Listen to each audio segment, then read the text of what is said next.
kami pumili. Kanya-kanya. Paborito ko, paborito nila. Noong Huwebes, November 11, inilunsad ng Poly East Records ang kauna-unahang full-length studio album ng comedy king na si Dolphy. The release of the album marked the actor's comeback to the field of recording. Dekada 60 pa kasi nang una at huling beses siyang naglabas ng album. Shocking nga. Shocking. Para after 82 years, nagkaroon pa ako ng album. Pero okay naman. Ibang klase, nakakatuwa. Handog ni Pidol, A Lifetime of Music and Laughter, ang pamagat ng naturang album. Medyo na-delay pa nga raw ang produksyon dahil sa pagkakasakit ng aktor. 2 beses eh. Lumabas na ako, nagkaroon ako ng relapse, bumalik na naman ako. Mas grabe. Hindi biro yung sakit ko eh, kumuntik na ako.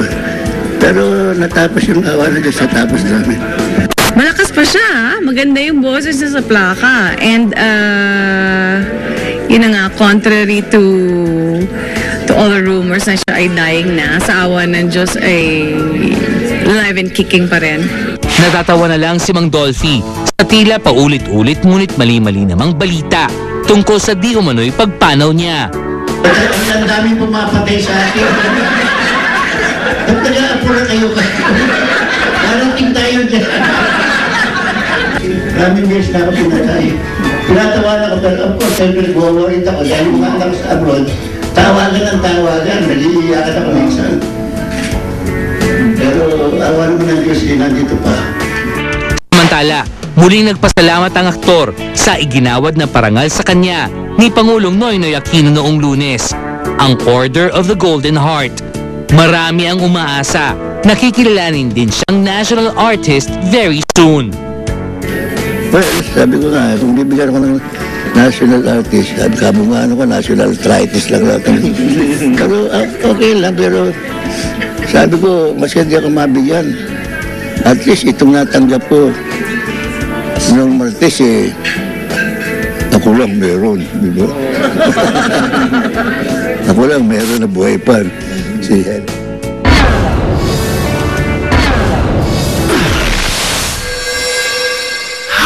In fact, they could help me to advertise and to promote my store.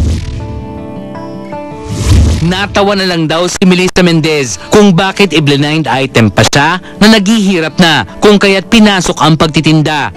Naghihirap na raw ako kasi titinda lang daw ako ng siopaw, siomay, saka barbecue. I really wondered why it had to be a blind item. Kasi in the first place, I'm very proud of my business. In fact, they could help me to advertise and to promote my store. At least, lalo pa ako nakilala. Malay mo, balang araw mag-franchise pa ako. Ako yung nagluluto eh. Ako yung nag-marinate. Actually, I have a business partner, my brother. Huwag daw isnabi ng mga parokyano ni Melissa. Tama, sobrang pila ng mga tao dito. Meron akong basketball players na mga kumakain dito. Meron akong artistang kumakain dito. At hindi raw sa pagmamayabang. Meron akong 2 bahay, Gorgie. Hindi naman sa pagmamayabang. Meron ako 3 sasakyan. Wala akong utang sa bangko.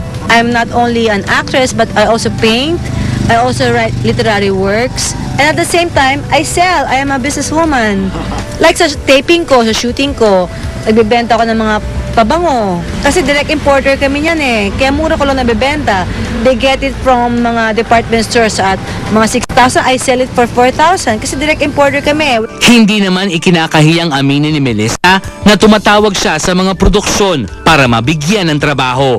So I would not ever deny the fact na I kept texting directors of my friends just to let them know na I'm available. I mean, there's nothing wrong with that. Mabuti naman daw ang paghihiwalay nila nang nakarelasyong si JC Castro. Doon yung time na nakilala ko si God. He has been so good to me. Wala akong masasabi against him. Nagkahiwalay kami because for a reason, probably. There's always a reason behind that. I'm not in love with anybody except I'm in love with God. At dahil dyan, may bago kaming poll question. Ano ang gusto nyo? A, naghihirap. O B, naghihirap huminga. Okay. Mamili lang kayo. Shilig. Okay. Eto, tuloy ang shilig natin. John Estrada at Priscilla Mireles, excited na sa kanilang nalalapit na kasal. Abangan kung ano mga preparations nila dito sa Star Talk TX.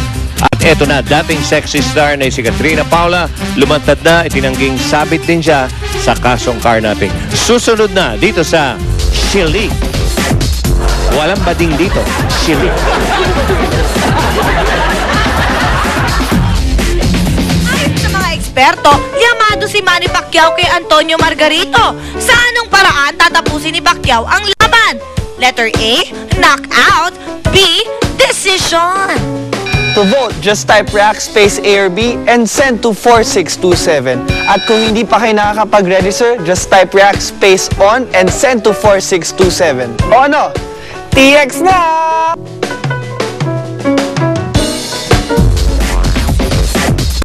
Kahit na po na ganito yung